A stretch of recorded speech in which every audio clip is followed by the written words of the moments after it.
அஸ்ஸலாமு அலைக்கும் guys, welcome back to my channel. இன்றைக்கி என்ன டிஷ் பண்ண போகிறோம்னா கோதுமை மாவு வச்சு ஹெல்த்தியான டேஸ்டியான அப்பம் எப்படி பண்ணலான்றதை பார்க்கலாம் வாங்க. ஃபர்ஸ்ட் ஒரு கடாயில் ஒரு கப் அளவு வெல்லம் ஆட் பண்ணிக்கோங்க.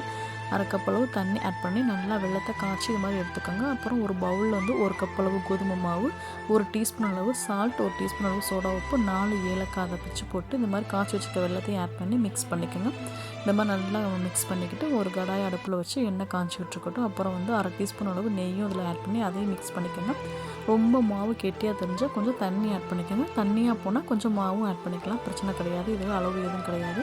நல்லா சூப்பராக இதே மாதிரி கடாய் அடுப்பில் வச்சுட்டு எண்ணெய் காய்ஞ்சதுக்கப்புறம் 1 by 1 ஊற்றி அப்பம் எடுத்துக்கோங்க. பாருங்களேன் எவ்வளோ சூப்பராக வந்திருக்கு பாருங்களேன். நல்லா பந்து மாதிரி அழகாக இருக்குது பாருங்கள். நல்லா சைல்டு ரொம்ப லைக் பண்ணி சாப்பிடுவாங்க. பாருங்கள், சூப்பரான டேஸ்டியான அப்பம் ரெடி ஆயிடுச்சு. ஓகே கைஸ், இந்த வீடியோ பிடிச்சிருந்தா லைக் பண்ணுங்கள், ஷேர் பண்ணுங்கள், கமெண்ட் பண்ணுங்கள், முக்கியமாக பெல் ஐக்கானை கிளிக் பண்ணுங்கள். அஸ்ஸலாமு அலைக்கும், ஃபியாமானில்லா.